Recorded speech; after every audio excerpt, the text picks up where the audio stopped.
One thing we both have in common is that we believe in the cause of working for a more loving, caring, and united world. Thank you for joining us for our event, Dare to Care, a Year in Review, which is part of a global event called United World Week. So today we are celebrating the United World Week 2021 and the conclusion of this year's specific campaign that focused on active citizenship and politics for unity with the slogan, Dare to Care.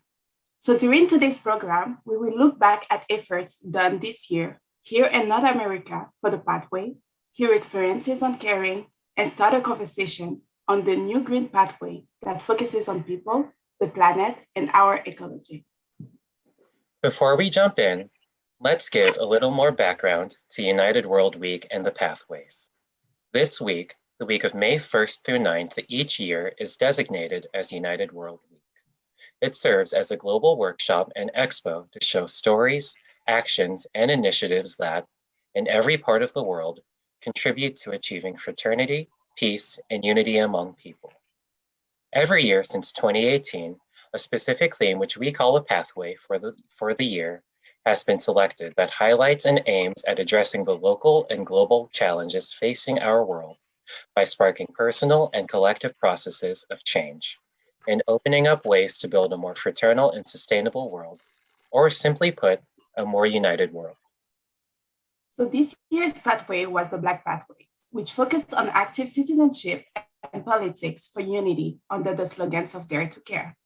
So since this is such a broad concept, this past year we held webinars, workshops, and discussions to learn and build some possible responses to those huge worldwide challenges, some of which we will see displayed today. However, before we start, let's hear from Chiara on how Dare to Care came to life.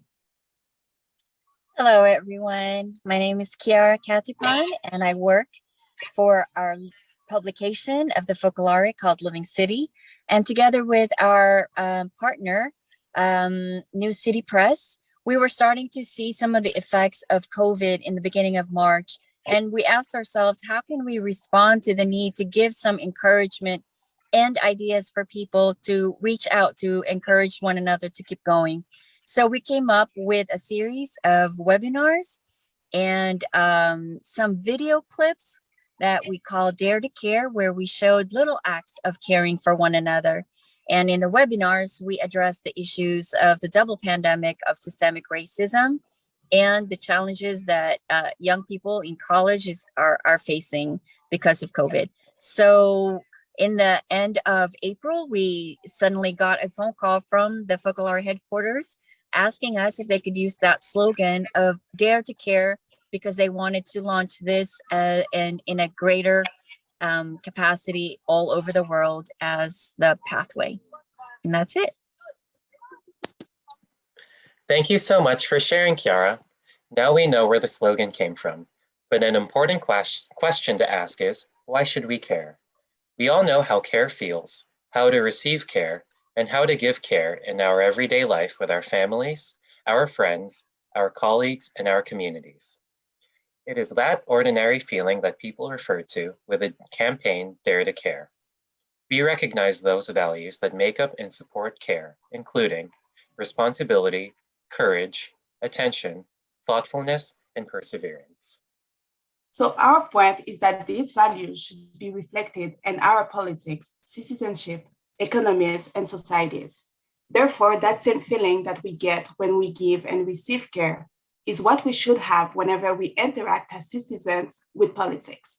So that's the bigger vision. How can we bring care into every aspect of all our social interactions? So this past year, we worked at answering that question through learning, acting, and sharing. Now let's see a review of some of the work that we did.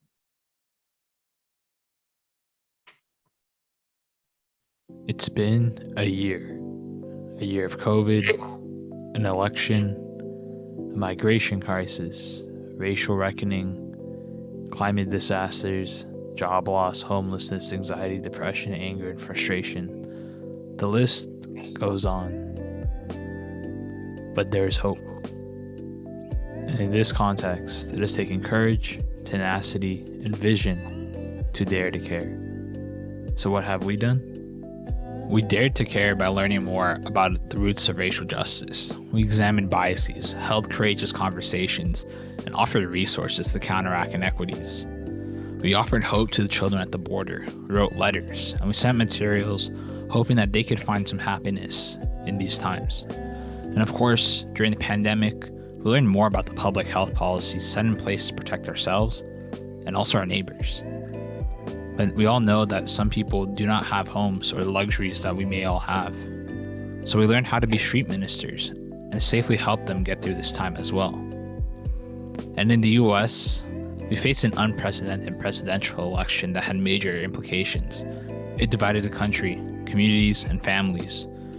Yet we learned how to be engaged, to dialogue, and to carry out our civic duty without being interrupted. And all of this took an emotional toll on people. So we offered examples of how to build a healthy mental state, strengthen a spiritual life starting in your own homes, and appreciating what we have so that we could use that to help others. But we're not done yet. We have a whole year dedicated to another issue: climate. Great. Thank you. Hans and Paul, thank you so much for joining us today. Sure. We are having our session on Dare to Care, and I just wanted to take a few moments to ask you a few questions about something that I know of that you experienced recently, and that is when you helped someone who's homeless there in your neighborhood. Where is it that you live, by the way? Yeah, hi. I'm Hans, originally from Switzerland. We live in New York, City in Manhattan, and we moved recently from East Village to Harlem. We are in the center of Harlem, close to 125th Street, what is the very center of Harlem, with a mostly African American population, the center of gentrification, and a lot is going on there. That's where we are. Yeah. And my name is Paul, by the way. Great. Thank you. Thank you. So I want to jump right into this experience that you had. And I know you helped a lady who was homeless. And I'm just wondering if you could share with us a little bit about how that happened. What did you do for her? Yeah, you have to know that where we live as a Focolare, we see every day so much poor people, homeless, drug addicts, and mentally in bad shape around us. And we walk to the subway and we meet 10, 15 people not doing well. And going every day the same street, our street, I saw that on a certain place, on a certain spot under a construction scaffold, there was an elderly woman, homeless, with all her luggage, sitting there every day. And I passed many times morning, evening, and so on for shopping, for everything. And one day, after 1 week or so, I approached her and introduced myself and asking her name and my name. And so little by little, we get in contact with each other and we began to talk. She opened up a little bit. She shared her hardship. She had a very, very difficult life. She moved from southern US to New York to find a job. She went sick. She was robbed in a shelter from all her documents, all her money. So she couldn't live anywhere. And she was afraid to go back to a shelter. Yeah, and so little by little I asked her, do you need something? Can we do something for you? Can I do something for you? And she always said, no, I'm okay. I'm okay. And later I introduced my two friends, Paul Belcher, Paul Katipon. And so a friendship began with her and she opened more and more up. Mm-hmm. And one day I asked her, would you like something to drink? Shall I bring you a coffee? And after a long time, 2, 3, 4 weeks, she said, "Oh, a coffee would be fine this morning. If you could bring me a coffee." And later she asked if you could bring me a coffee and muffins from McDonald's.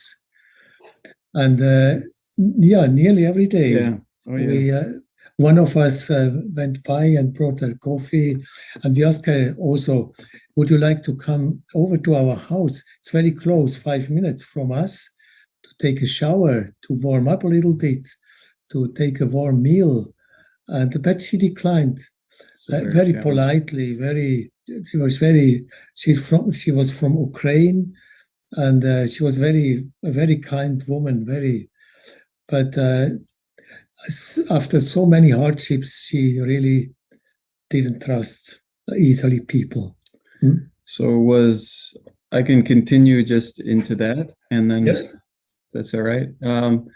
So as she didn't really trust many people, as Paul and I began to get to know her, she would look at us and question things that we say, because she's wondering if we are real and honest and true to our word and what we want to help her. So in any case, we noticed that after a while of getting these coffees and things, that she started to open up, and she started to we were able to talk about her family, get to know her, and she confided in us so many things. So at some point we actually offered her, because it started raining, an umbrella, snowing and raining, very bad weather, an umbrella, and she was able to use that.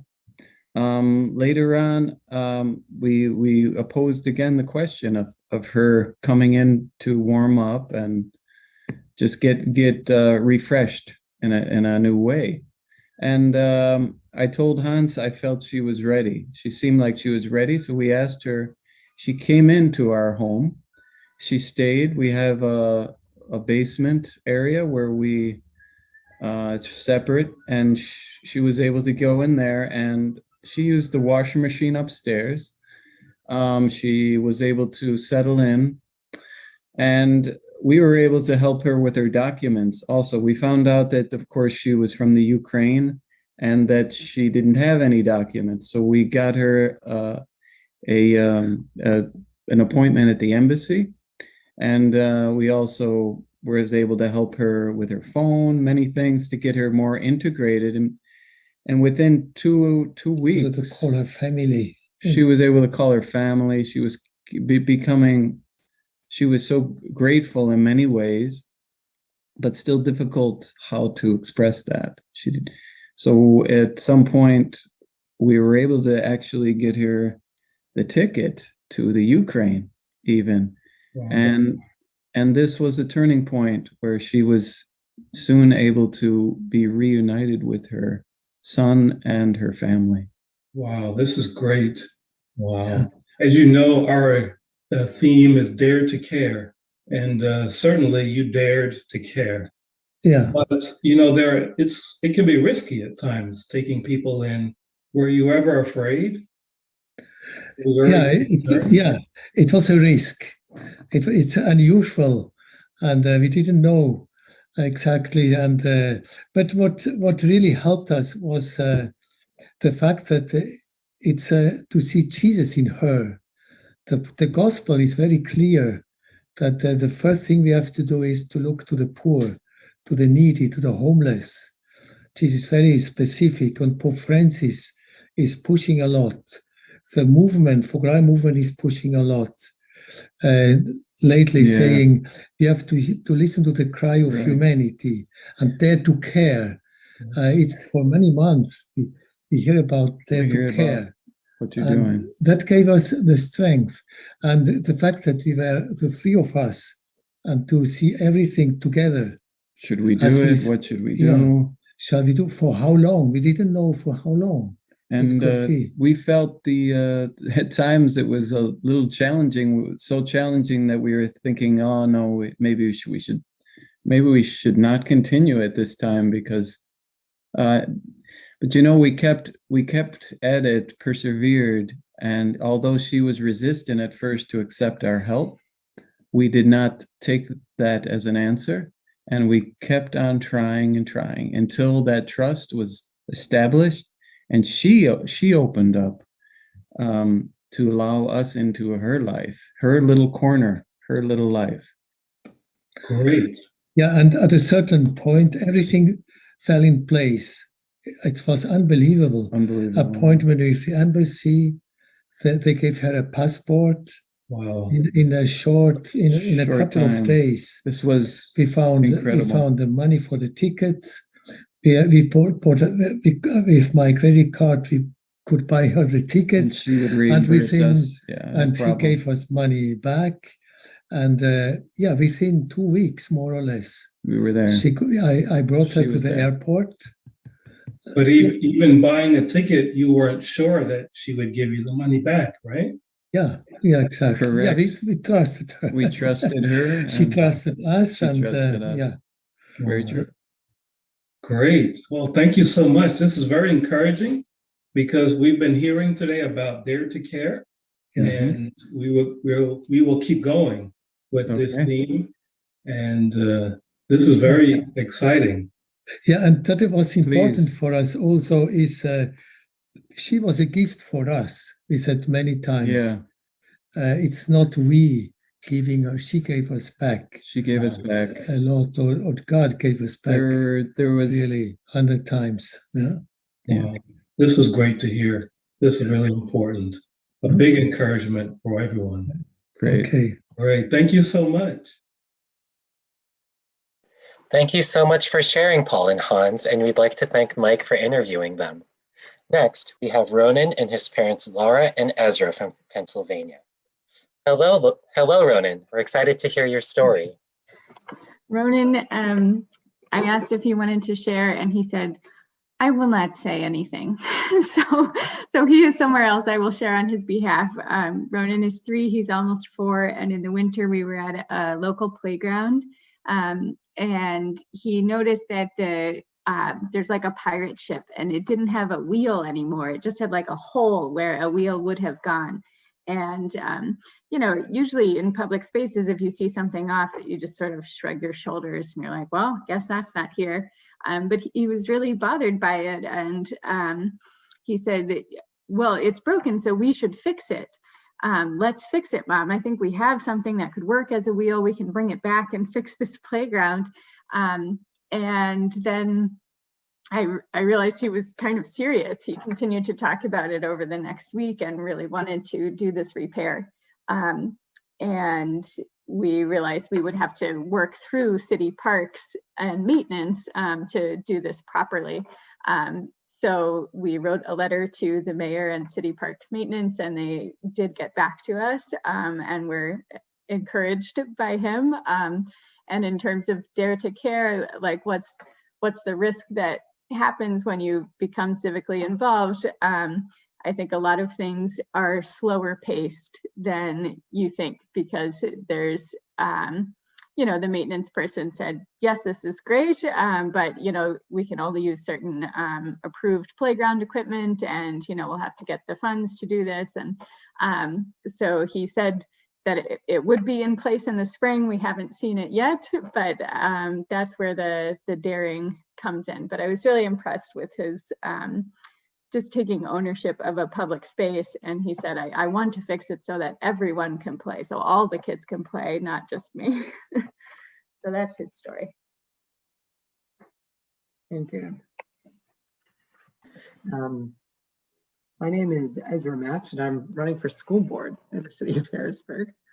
The Harrisburg School District has 7,800 students. It's an urban district. There's a lot of poverty. These last months have been a bit of a whirlwind for our family, and I just thought I would share some of the experiences that we've had in this process. So early on, I'm on the phone and I'm asking one of my mentors, who's a large man with a booming voice, if I should run for school board, and he thinks about it. And he's on a school board in a different district, and he's running for county controller.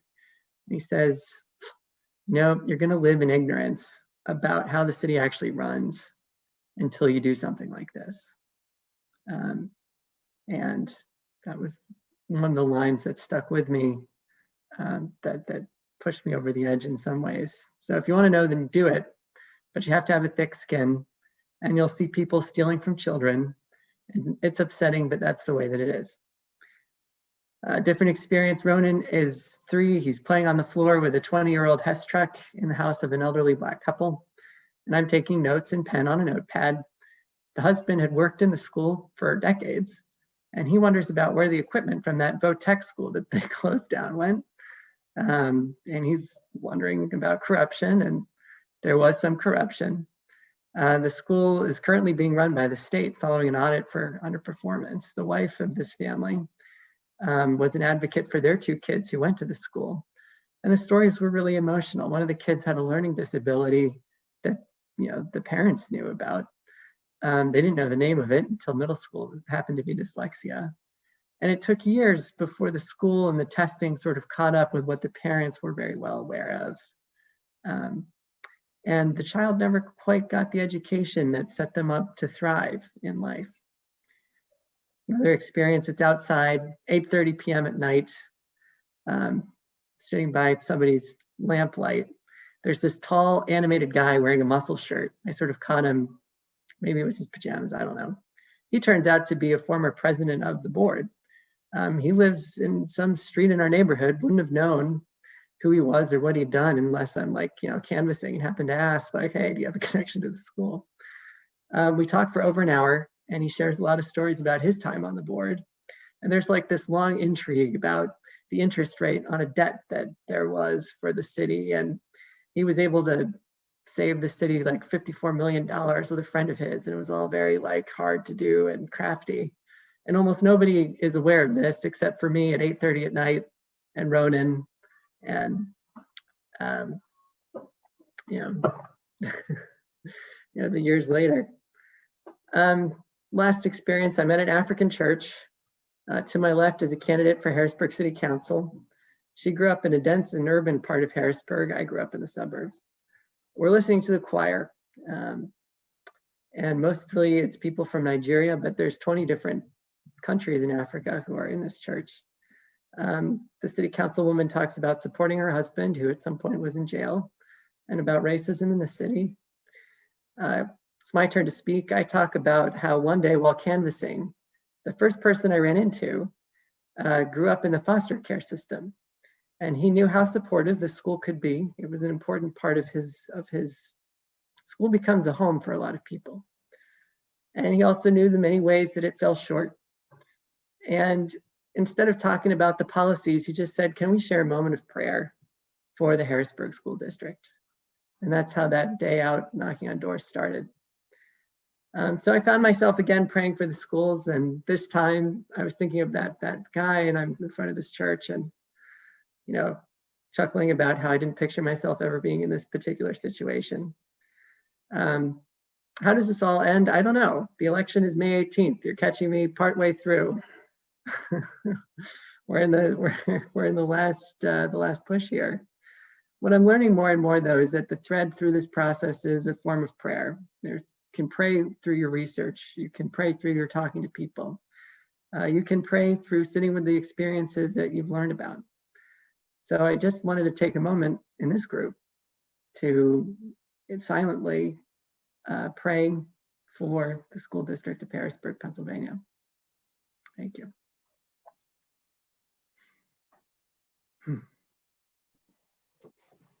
Thank you so much for sharing, Ezra and Lara. Fingers crossed for you both. We have one more for y'all. Emma from Houston, who will share with us her Dare to Care experience. Are you there, Emma?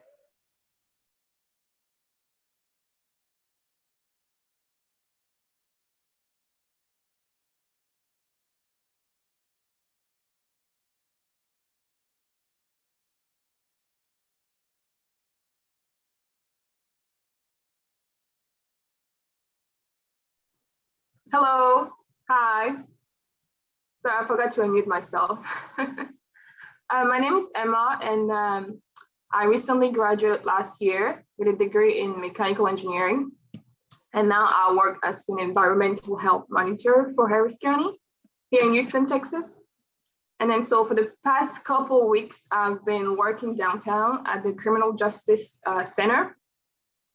And although it's not our duties to sometimes direct traffic in the morning and help the police officers, because when there's like huge traffic, people have to follow the social distances protocol, stay 6 feet apart, wear the mask, there's a limit of 4 people by elevators. So it's not what we're supposed to do technically, but we just always just volunteer to help them every morning once we're there. And one morning I was helping, directing traffic and inside the building and making sure everything was in compliance. And I noticed one little boy who just passed security with his siblings, single mom, and just older small children, and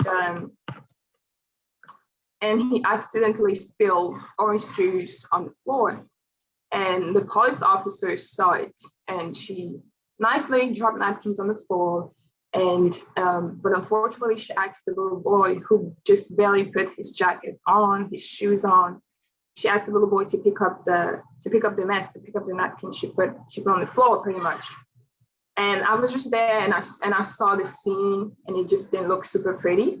So I just rushed toward her, and I asked, please give me more napkin. I'll help the little boy. And so I pick up the trash, asked for the trash can, put it in the trash can, and just went back to my position. And a couple minutes afterwards, she came back to me, super upset, and I was myself surprised. And then she pretty much told me, "Oh, you should never interfere again. We have a protocol here. Those people are criminals. You gotta be careful with how you deal with them." And then she came just already pissed, already in the the attacking mode, and I was just like shocked. And one conversation later on, and she was just putting her finger on my face, telling me, no, whatever happened, whatever the circumstance is, you just do not interfere. And then I was just very just ashamed. I just felt like, oh my God, what's going on here? I tried to calm her down. I was like, "Man, please don't, you don't have to put your finger on my face." She got defensive. No, that's just the way I talk. So it was just a bit of a drama going on there. And then luckily a coworker just came by, and then she started asking for who's my supervisor, who's my manager, blah, blah. And then we just left the scene. And later in the day, I had to grab my supervisor, and I said, "You know what, let's just go over there and see, because she needs to talk to you. And I rather just you go in there first before I get a phone call, because she threatened me, like, I don't want to see you on my floor anymore." And we didn't know who she was. We later found out that she was the manager of all the cops that we're working on that criminal justice center for.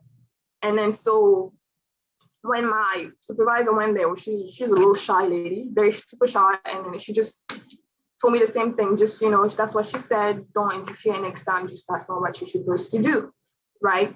And then from that day on, we thought it was gonna move on. It's gonna be another day, because we all know, we see how they treat people there. If you go to a criminal justice center, if you are indicted already, or you just accompanying someone, just company for someone else, they don't really care. You're already a criminal, so they're gonna treat you as such. And so it wasn't too much of a big deal for me. And then we just went on about a day. The next day, we started seeing the repercussion, because the little thing that we were able to do in that building, we started hearing, "Oh, don't do this anymore. Don't stand there anymore. Don't sit on those benches anymore. Don't." So pretty much they didn't want to see us in the building anymore, right? And then so all my coworkers, some of them were like, "Oh, it's Emma's fault that we don't have those adventures anymore." So they were like, people talking already in the back, and there was already a pressure, and it's such a small and cool and chill job that everybody was kind of like, mad, somewhat mad. And I wasn't thinking too much of it till I was talking to one of my colleagues, who told me, "You know what, you did the right thing. And you really kind of like dared to care to just a little boy, right?" Because we found out also before then that the woman was a bully. So apparently she was already known for like doing things like that. So in different building, different court that are close to it, we've heard from even some people who work with her, some police officer. And one particularly came to me, and she said to me, "You know what? you did the right thing. Oh, but that's what we're supposed to do. We're supposed to serve the people, and we're not supposed to bully them, bully coworkers, and just, use our authority for the wrong reasons. And then also the fact that she was a white couple and the kid was Black, with all the racial tension around in the country too. And then so, like I was saying, one of my coworkers told me, and that for me was, it was like he just bring the light into the whole mess, because I wasn't thinking too much of it. It was just very natural for me to help the kid. But he told me a little, he's from Asian descent, so he's a first generation American. And he told me a little saying, I think it's an idiom from Asian culture that says, the nails that sticks the highest are the one that are hit by the hammer first, right? So it means that just sometimes people do not want to just stand out for what they believe in, or just, even in the most simplest thing, because they're afraid to be hit by the hammer, right? But he was like, but you did the right thing. If I were you, I would have done the same thing, because people shouldn't live in scarcity, right? Sometimes you have to think about, you shouldn't think about, what will happen to me if I help this person, but you should think about what will happen to that person if I do not help them, right? So it was like, wow, I was like, oh, thank you so much. He was like, bringing really light to the whole situation. And I was thankful for that. Even got one of my supervising phone called telling me, you okay, don't feel threatened there, you're safe, you did the right thing. And then it felt like, at the end of this, I felt unity, among us coworkers. And although there were some people who were like, Emma, you shouldn't have, you put her in this situation and that, I still felt that sense of unity among us, and unity just drew us closer because of this. And I believe more than ever that nothing can stop us as a group if we stand out for the right thing, we're there to care, and we are all like united, fighting the same goals. Thank you. Thank you so much, Emma. And thank you everyone for those wonderful experiences.